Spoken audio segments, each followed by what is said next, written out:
Hello and welcome to Newspeak, the New Culture Forum's current affairs programme. I'm Emma Webb and today I'm joined by Philip Kiszely, Senior Fellow at the New Culture Forum, Senior Fellow at the New Culture Forum Rafe Heydel-Mankoo and Peter Whittle, the Director of NCF. Thank you for joining us today. So we are going to begin by talking about this, I was going to say historic vote, I'm not sure I'd go that far.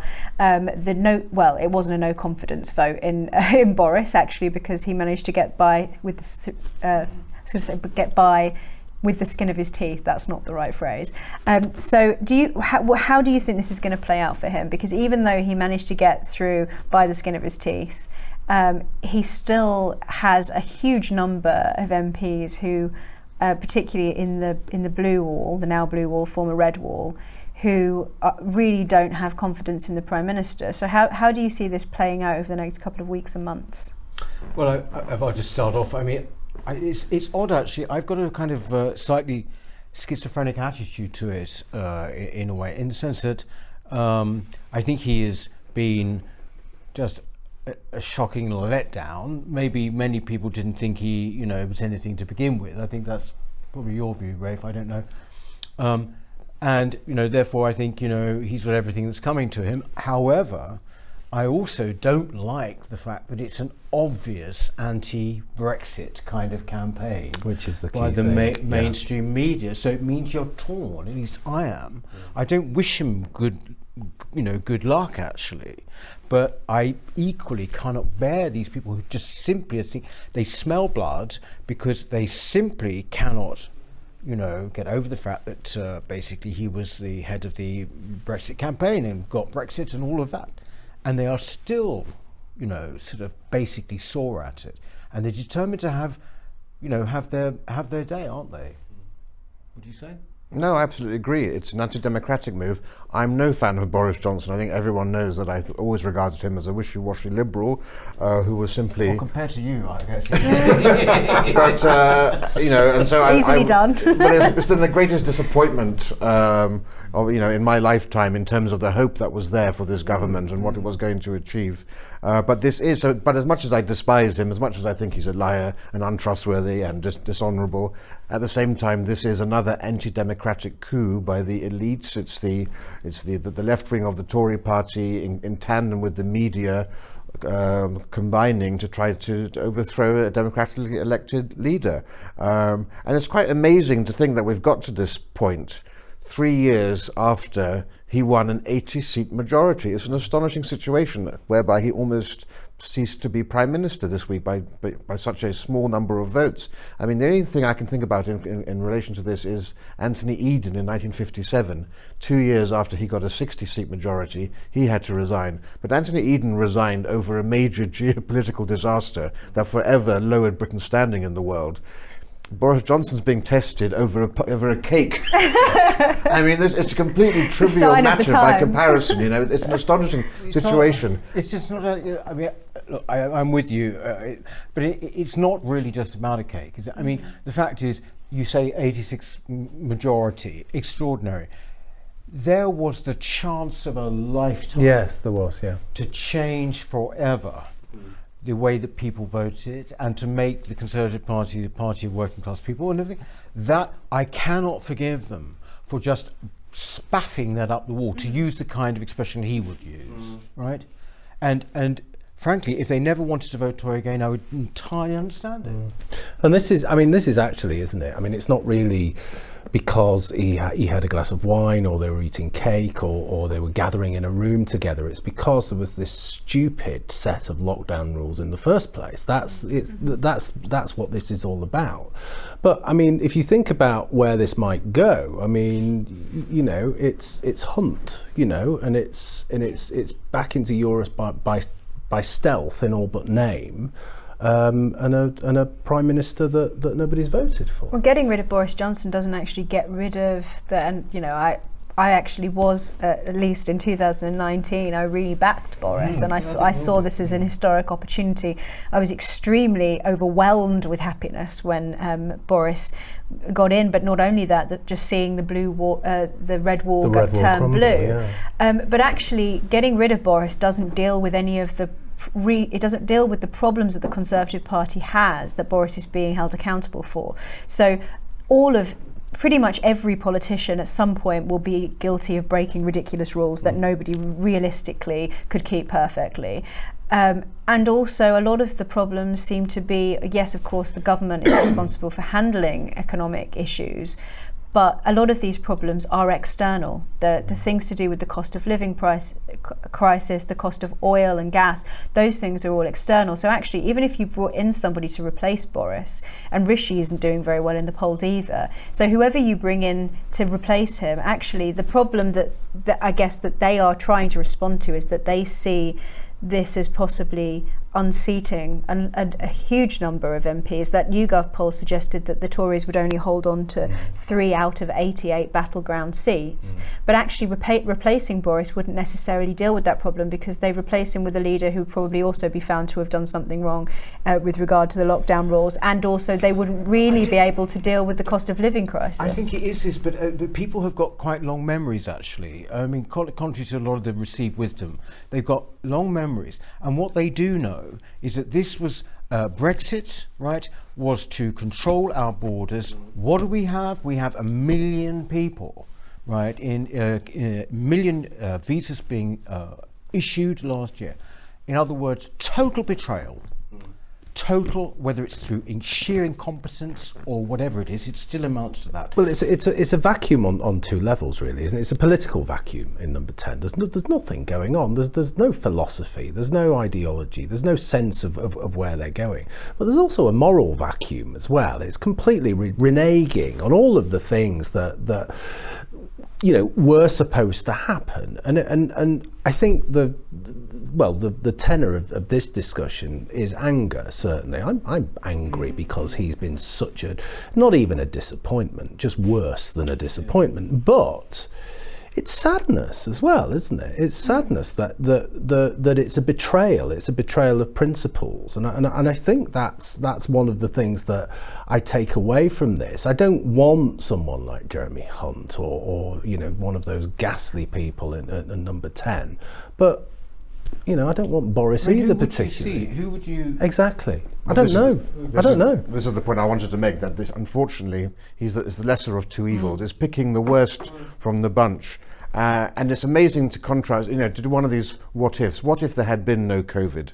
If there had been no COVID, we would have seen no Partygate for a start, right? And it's basically Partygate that has weakened and sapped all of Boris Johnson's support. So without COVID, there wouldn't have been Partygate. Without COVID, there would have been more than enough money in the economy to actually invest in the red wall seats for the levelling up. Instead, the coffers are bare because we spent between 300 and 400 billion on COVID measures and on the furlough scheme. Tens of billions could have gone in, and it was really a large part of the red wall vote was because these were Labour constituencies that had no investment under the Tories, and they thought by voting Tory we're finally going to get them to turn because they want to keep us in power.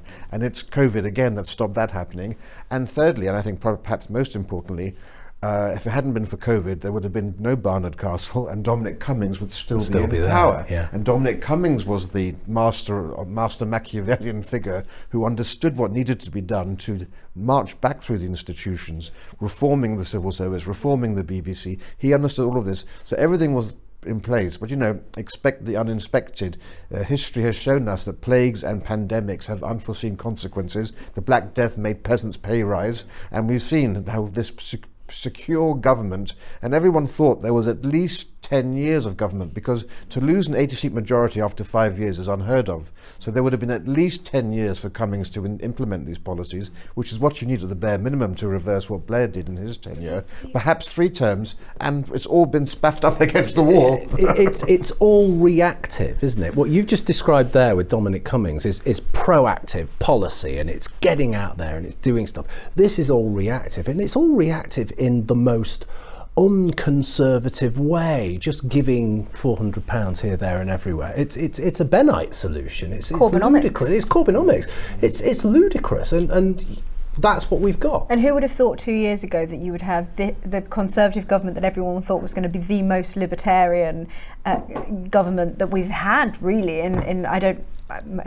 my sort of historical understanding of this is limited to my own lifetime, but we're expecting them to be quite fiscally sensible, and for them to then go and do things like this windfall tax on oil and gas companies, which is essentially a kind of theft. But do you think that that when people do go to the polls, obviously we've got by-elections coming up, but if in the case of a general election, do you think that what we will see is people voting for the Labour Party, or will they be not voting at all? Will there be a low voter turnout because they don't want to vote for the Conservatives? Because I think it's very difficult to see people voting in those red wall seats, particularly voting for Keir Starmer out of purely tribal reasons as a kind of protest vote. Does the Labour Party need to replace Keir Starmer in order for Labour to become electable? Because even after Boris had basically handed it to the Labour Party on a plate, Keir Starmer came out again making comments about whether trans women are women, and making himself seem as unrelatable to most people around the country as he possibly could. In answer to your question, I don't think that they will sort of all go back to Labour. Actually, I think that Labour have lost those people forever now, and quite rightly too, on all these cultural issues. They've entirely lost them. It's not even that they've been economically neglectful, actually, I don't think. It is about trans, women can have penises, lack of patriotism, the shocking cynicism of Keir Starmer in his article in the Telegraph, saying why we had a patriotic duty to celebrate the Jubilee. And you sort of said, you're shameless. This party, you are shameless. People know that. They've got that now. So I don't quite know what's going to happen. Maybe it will be that there's got to come a time where, I think it was Peter Hitchens put it beautifully. He said these two parties are alive, they stay standing in the way that two corpses leaning against each other stay standing. And I think it's absolutely right. It's always his line, isn't it? Yeah. That the only way to get true conservatism is to abolish the Conservative and Unionist Party. And I suppose I think he's right in a way. But I mean, what steps into the vacuum? I really don't know. Well, the only real way to have conservatism under neither Labour nor the Tory party are ever going to do away with first past the post. No.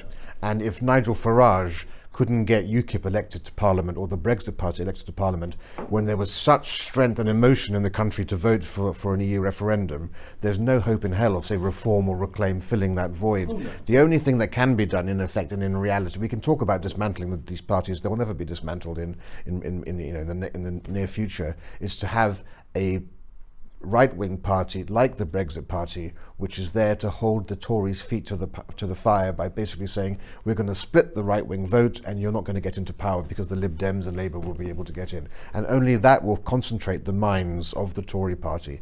Because the Tory party is basically a centrist liberal party. It has no real desire to control immigration. It's spiralling out of control, and there needs to be some sort of check. But I think the Tory party understands that they need to secure one more election to get these red wall voters back, because one election wasn't enough, because as you said, they were just testing out the Tory party. There needs to be one more vote to have what was, this great realignment where people's political allegiances went from the economy to culture, and culture is the ground now upon which this is forged. They have 2 years left, and I would just say, if the Tory party are listening to this, Boris Johnson is still your best bet for the red wall. People forget during the leadership campaign, every other candidate for the leadership of the party would have given government to the Labour Party. Boris was the only person who was going to secure a Tory majority. If you'd gone for Rory Stewart, you'd have had a Labour majority under Corbyn. Imagine that. So they've got 2 years, and 2 years is quite a long time, because 2 years ago we had COVID, and people don't really remember Boris Johnson being in hospital. So people's memories actually do fade after 2 years. And I think that there's every chance in 2 years that all of these hot issues of today, of Partygate and things, will have subsided and be supplanted by other issues. If you were Boris Johnson, what would you put at the top of your agenda to try and claw it back within the next 2 years? Levelling up. The key thing, I think, is to make these people tangibly feel that their town centres, that their lives have improved visibly over the last 5 years. I would say a complete and genuine and honest and effective control of migration. I mean, quite a drastic one. Do you think that that's realistically? No, it's not going to happen.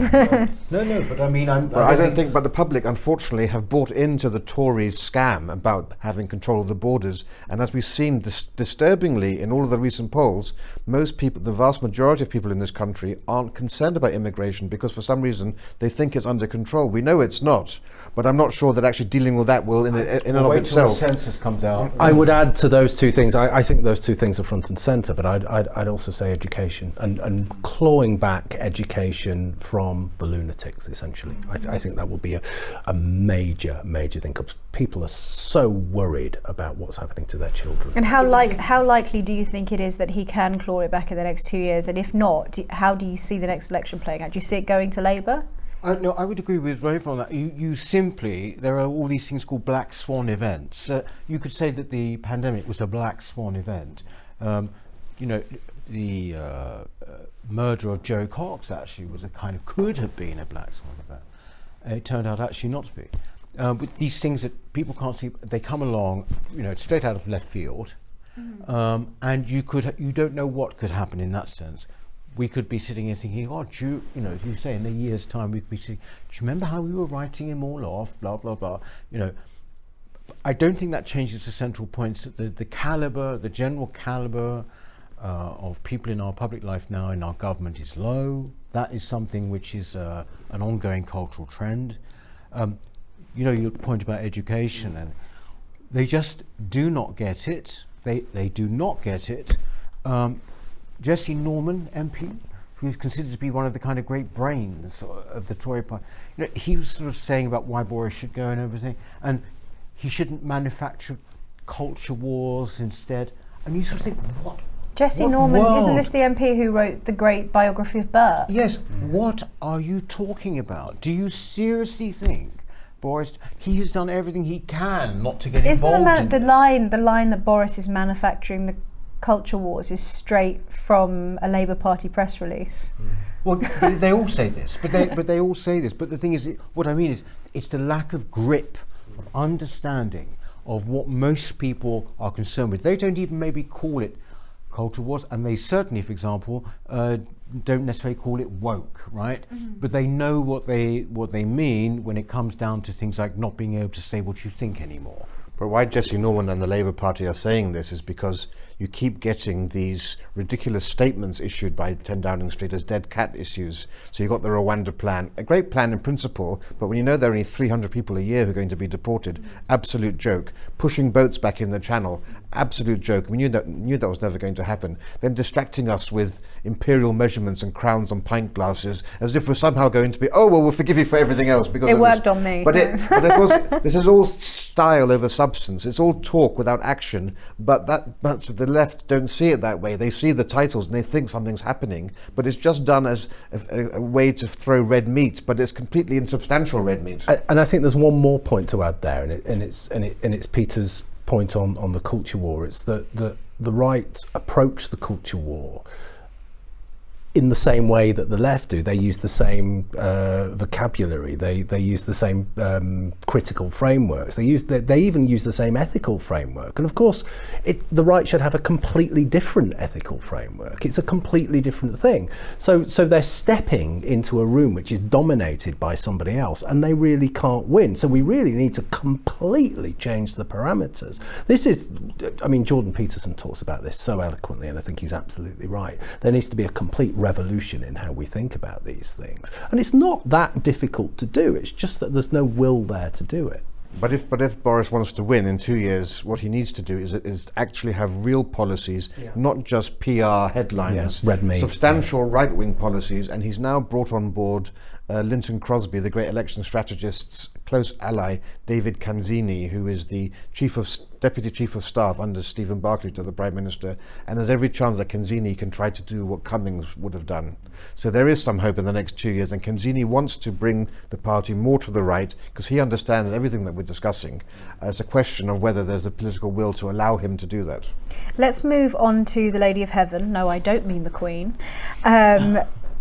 So this week we've seen in the news, particularly over the last couple of days, this film has been released called The Lady of Heaven. It's in selected cinemas across the country, and it's Not anymore. Well, quite.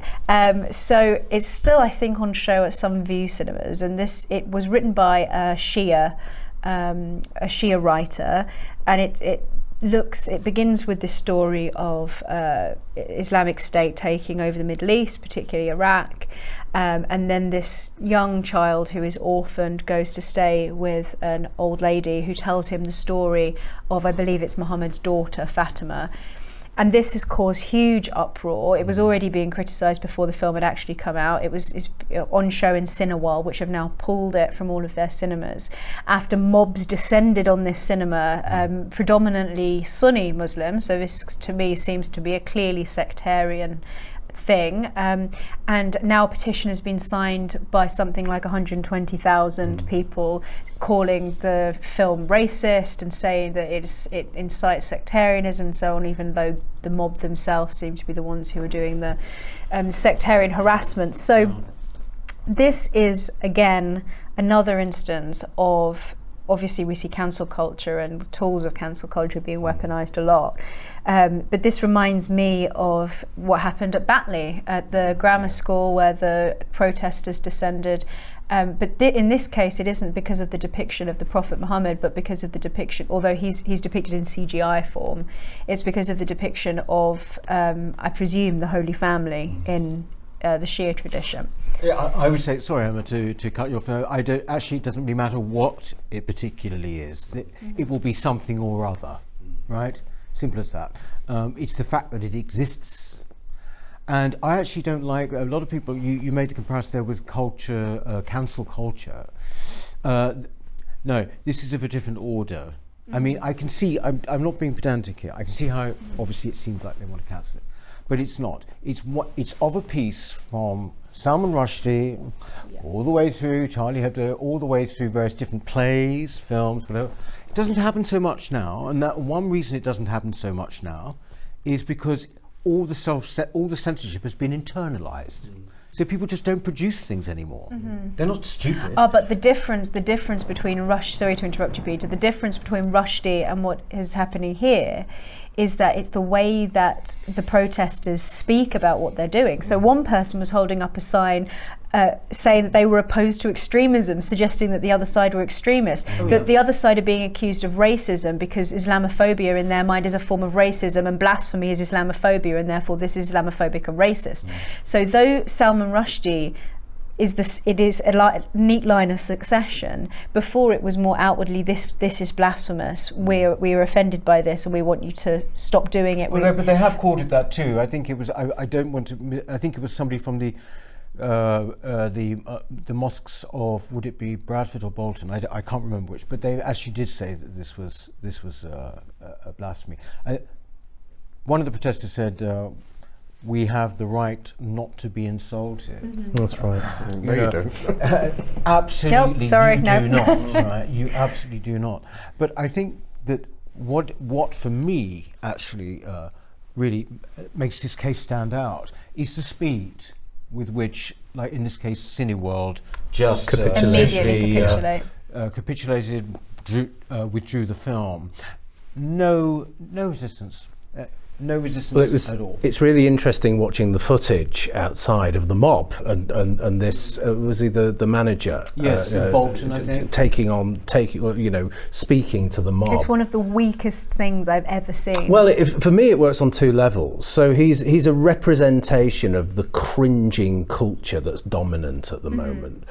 But at the same time, as you watch the footage, he's also a victim of it, and he's there trying to make sense and trying to appease this. I mean, there's violence in the air. Anyone who's been on the receiving end of violence from a mob knows it's there. You can smell it, and it's there, and.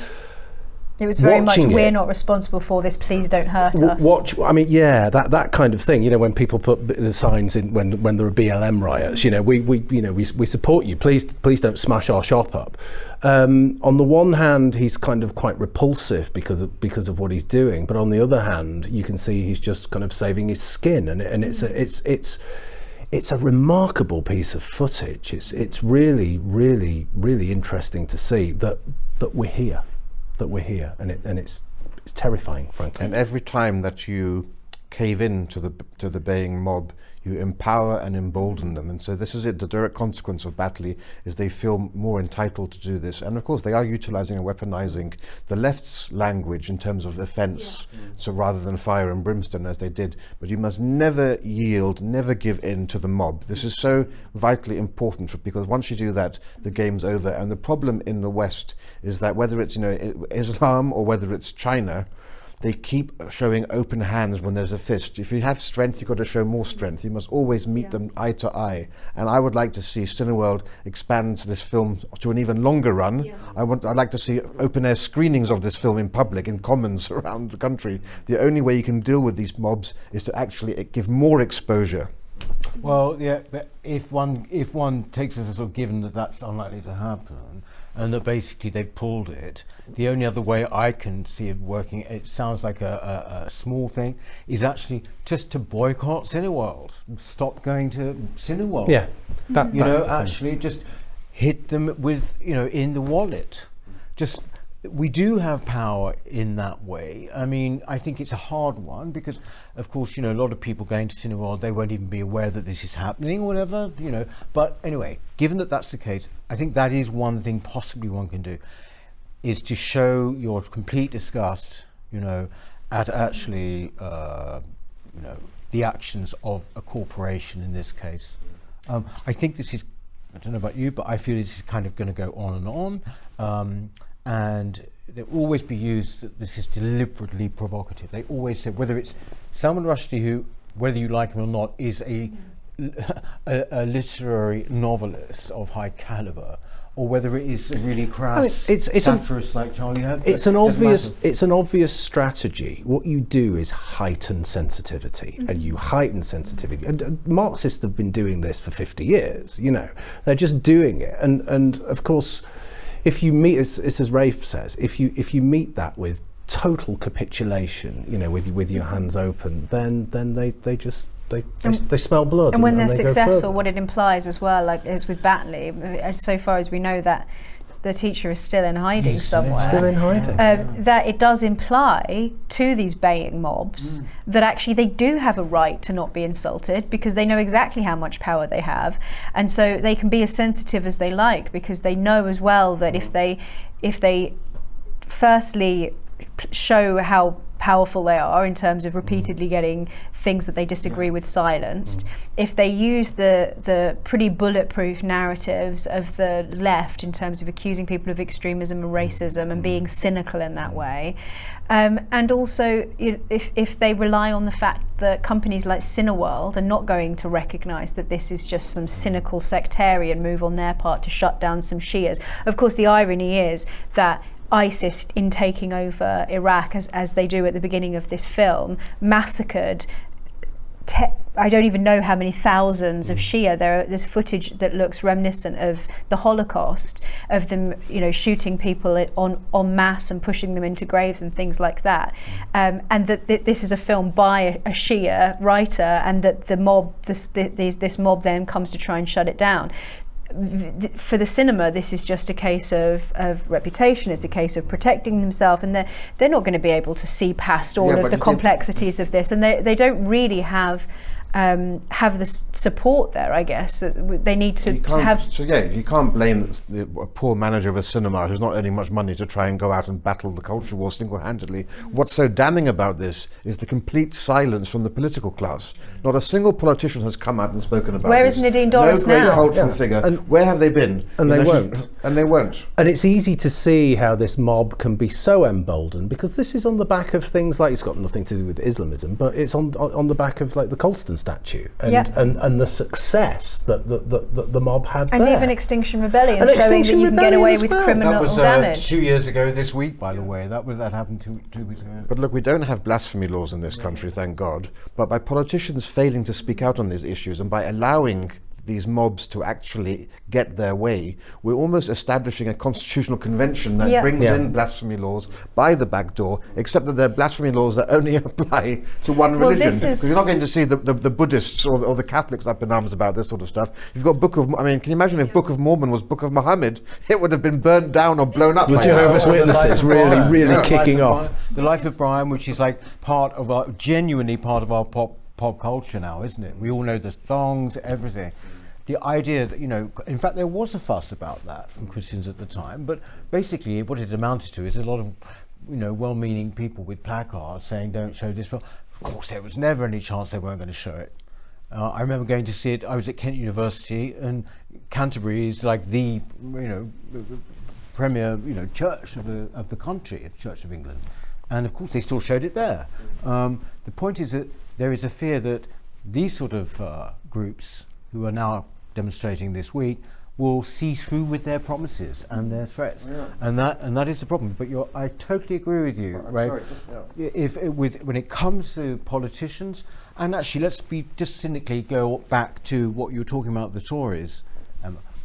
All you need is a Tory to actually say, we've had enough of this, I believe in free speech, but something like that, his or her stock would rise, But we can't imagine it, can we? We can't imagine what Macron Cowardice. said about the statues coming down. We do not do this. And just like Charlie Hebdo, what should have been done is when Charlie Hebdo came, when of course they printed the image of Muhammad on the cover of that, and of course there was an atrocity there. Yeah. Other publications, a few, were brave enough to stand in solidarity, but in this country, absolutely no British media would dare to reprint that cover. And I would like to see this film, if it were given a wider release by some other brave independent cinemas, just to stand up for Parliament this. Square. There should be a big screen. I'm quite serious about that. In fact, maybe that's something that crowdfunding could be raised for. Absolutely. Going back to what you were saying, Rafe, that this is a point that has been made by there's a professor in the Netherlands who's they have had a lot of problems with. They had the murder of Theo van Gogh there for a blasphemous film. That he makes this point that there are all across the world, but in Europe, these extrajudicial limitations on free speech. So even though blasphemy law isn't in law, actually law in many ways follows culture. Yeah. And so we're actually creating, like you were saying, Peter, this internalized censorship where we will not publicly blaspheme against the tenets of Islam. And in this particular case, this is one group of Muslims that is being viewed by another as having done something blasphemous, and so this is something that really is. You're right, Peter. I think it's separate from all of the cancel culture stuff, but it has become a kind of toxic mix with it. That it really is deeply burrowing its way into our culture, one person at a time. I just don't think it's. I mean, I agree with you. Look, they're using the language of cancel culture. Yeah, that's for sure. But I mean, I think it's in some ways it's wrong to say the battle is lost, because it can never be lost. It must not be lost. But it is thoroughly embedded. It's not just gnawing its way, it's there. What I find interesting about this, this is a creative endeavor, whether it's a good film or bad, right? Where are our great arts people? Where are the 99 who wrote a letter to the Times against Brexit and all that?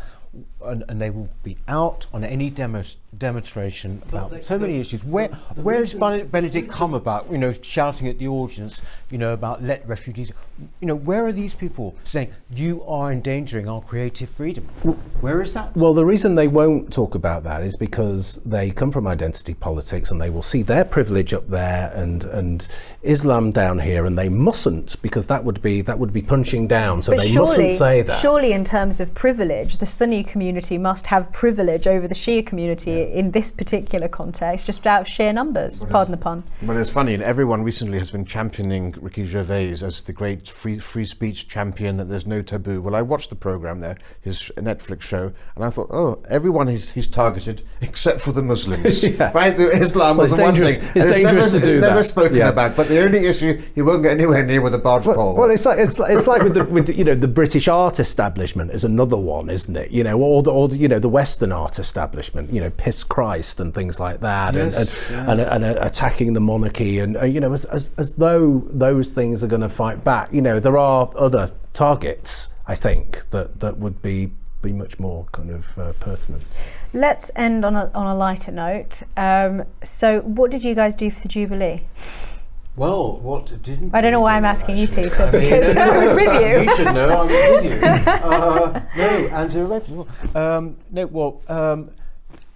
First of all, terrific weekend at all. But I think most importantly, as I've said before and we've talked about it, I think that the amount and the sheer happiness of the demonstrations on a local level, which is what I will remember. I mean, the ceremony, of course, one will remember. That wonderful Paddington Bear thing, I will remember. But we went up, we tried to get in to see the Trooping the Colour. There's a lot of jobs worth going on these days and health and safety thing, and they just don't let people in after a while. But we managed to make it. Well, we managed to make it to see the Queen on the balcony on part of the Sunday. crowd running down the Mall. Yes, it was. I just think it was it was a royal celebration in the old style, and to me that is a great compliment to it. And I think people will really remember And it, when you? everyone was singing God Save the Queen, when the Queen came out on the balcony, you were saying, Peter, that someone who's standing near us, young guy, was tears streaming down his face. Two young guys, most ordinary young guys, and I could notice they had, and I absolutely can see. But and Rafe, you were with GB News, weren't you, for most of the Jubilee? Yes, and you were outside of Buckingham Palace and then in Wolverhampton. Yes, I never get to enjoy these royal celebrations as much as everybody else. It's a busman's holiday for me. So, but luckily, yes, I had my press pass, which got me into some nice areas. So I didn't have to experience the Jobsworths outside. But yes, the highlight for me was certainly after all the pomp and pageantry of Trooping the Colour, being right in the middle of all of that great mass of emotion, to find myself with Neil Oliver in the middle of a field at 6 a.m. on a Sunday morning with the rain coming in horizontally, and I was in a jacket even lighter than this, and you could see my breath on camera. and I had to do the newspaper review, and I just remembered 10 years previously I'd been on Sky News next to the Thames at 6 a.m. doing the newspaper review with the rain coming in horizontal. So my new tradition apparently every 10 years is as I do go somewhere very bad, poorly dressed. So in Wolverhampton, though you were there at a silly time in the morning, this was before a street party, am I correct? So what was the atmosphere like in Wolverhampton? So, I got out of there as soon as I could. I left there in the morning. But no, I mean, I got out of the field. No, I was very surprised by how glorious Wolverhampton was. I really enjoyed it. We were in Codsall. It was a beautifully quaint place, and I really enjoyed it. But this huge field with the wind howling in was supposed to have 3,000 people there, which is why GB News was there, to have them behind the cameras. But even if it had been a sunny day, I don't think at 6 a.m. you were going to get many people there for that. So I left. I didn't get to see how the crowds were. But I could certainly, when I came back in, we had, even in my apartment building, we have a courtyard, and that was full of people having an impromptu street party. Yes, exactly, impromptu. Those are the ones that didn't require any kind of permission, Yeah. which is actually about half of them. Actually, in answer to a question, one of the nicest things actually was, I live in Windsor now, I went down to the Long Walk, and the beacon, of which there were 1,500, it was a big effort, and it was actually right at the top of the Long Walk, the castle end. And we went down there. We went down with my partner, and there were 60,000 people by the time that they. It's just incredible, isn't it? And do you know what was so funny about it? It was the relative quietness, and the reason for that is everyone now puts up their phones. Yeah. They don't cheer at like a dust cart going along as they used to. They just take pictures. And so you look down at this blanket of people and all these little fairy lights, but they weren't. This was true also of the pageant. Yeah, there wasn't a whole lot of clapping because everyone, myself included, at various points. It's like being at a gig, isn't it? A concert. Yeah. It's the same thing. I kind of had a slightly different experience in the sense that the walk up to it was really nice because I got to spend the evening with David Starkey at GB News, which was for the Queen Elizabeth special. But the actual weekend, I spent most of it on my own actually, and Sunday was really nice because I was watching some of the footage, but reflecting on just the scale and the outpouring of joy and the unabashed pride and patriotism, the idea of being British and what that means. And to me, it meant having a smile on your face, you know. And sometimes it's easy, especially for me, it's easy to make the nonsense, the culture wars, the radical left into big monsters, because that's all you're ever dealing with all the time. But really, that was all washed away completely, and the vast majority of people seem to be patriotic and love Britain. Didn't you think there was something incredibly sort of transcendent about the whole experience? That Well, no, but it was something that just yes. it didn't just go beyond politics. It went so far beyond politics that it just shows that the institution of monarchy in this country really does stand for something that is sacred in a way. Yeah. I mean, the Queen is anointed by God during her coronation service, but there is something about it that in a sort of philosophical sense, there's a kind of sanctity about the institution of monarchy that has this power, where many people have pointed out that the power to bring together that many people on the Mall, just as the sight of the sheer number of people and the crowds there, and also all these parties around the country, that no politician anywhere in the world has the power to bring people together like that. Well, actually, it's interesting because politicians, there's a far greater preponderance of anti-monarchism, republicanism, should I say, amongst MPs. This is going right back. This is not just a now thing. And indeed on the Tory, sort of like a short shrift for the monarchy. I think it's one of the reasons is because they take attention away from them. I also think they're jealous. Because with most politicians, they adore the war of the crowd Weren't there more some than anything. cases where Thatcher had actually possibly put the Queen's nose out of joint? Is that a rumour where she had done something where she had behaved in a way that it was... There was a big to-do actually in 1986 where the Sunday Times suggested that the Queen thought Thatcher was doing the wrong thing and she was uncaring and all the rest of it. I mean, that's never been completely verified one way or the other, actually. I think the point I'd make more is this. When you say transcendent, if I can use sort of therapy terms for a minute, you felt that you were taking part in something outside yourself, you know? You could feel history. You could feel the passage of time, and yourself as this tiny to blip. people who are feeling, down and depressed, is actually get involved in something which is not to do with you. But the passage of history is interesting, right? Because the Queen has sort of become her mother in the terms of the great matriarch of the country. And if you think about the monarchy being, if you're going to date the monarchy from William the Conqueror, it's about 1,000 years old.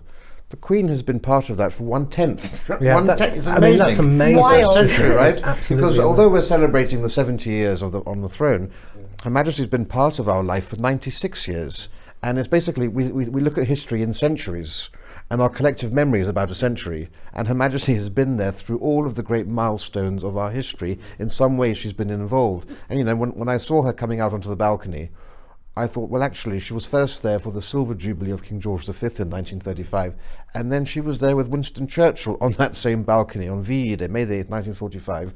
Now, her parents have died, Margaret's died, Churchill's died. She's the last link to the Second World War, the last global leader who connects us, and you don't get that in any presidential system. There was also something really profound, even thinking about it's giving me goosebumps, that in a time where we have terms of government and everything is always moving and everything is fast paced and everything is short term, nothing has any long term view.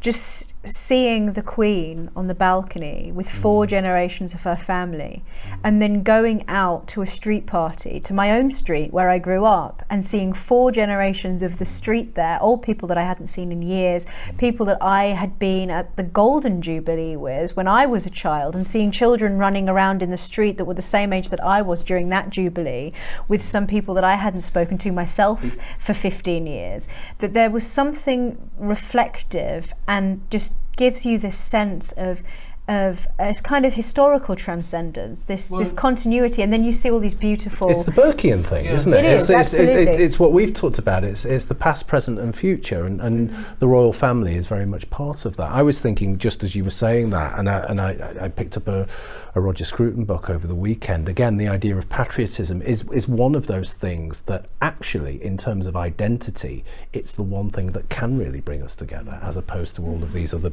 micro-identity. What did you think of the footage of Prince George and Prince? I can't stop watching it. I have to admit, my entire Twitter feed, the algorithms now suggest nothing to me except for videos and photos of the royal children. Do you know? I think that was all sweet. One thing I think is worth pointing out is that for the media, the massive run up to this was what's going to happen with Harry and Meghan.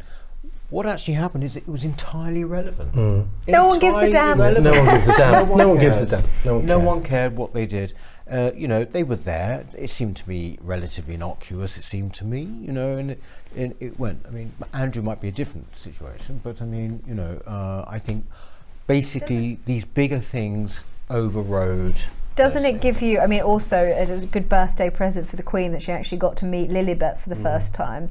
And the media were trying to make a big thing out of the fact that she didn't have her photograph taken with her, but that's probably more to do with the fact that she wanted privacy with her great-grandchild and not have cameras shoved in their faces for it. But didn't you feel, and I certainly did, this feeling of incredible hope that the royal family is in safe hands with William and Kate. Kate is so elegant and so regal and so elegant, and the strength of them as a couple. And then you see the family, particularly during the pageant, and they're all sitting there, and various points where you can see on the videos that Princess Charlotte is telling George to put his hands by his side, or she's grabbing Louis's hand that's in his mouth and putting it down. There's a sense that and you could see also William was explaining to George everything that was going on during the pageant, almost as if he's training him up.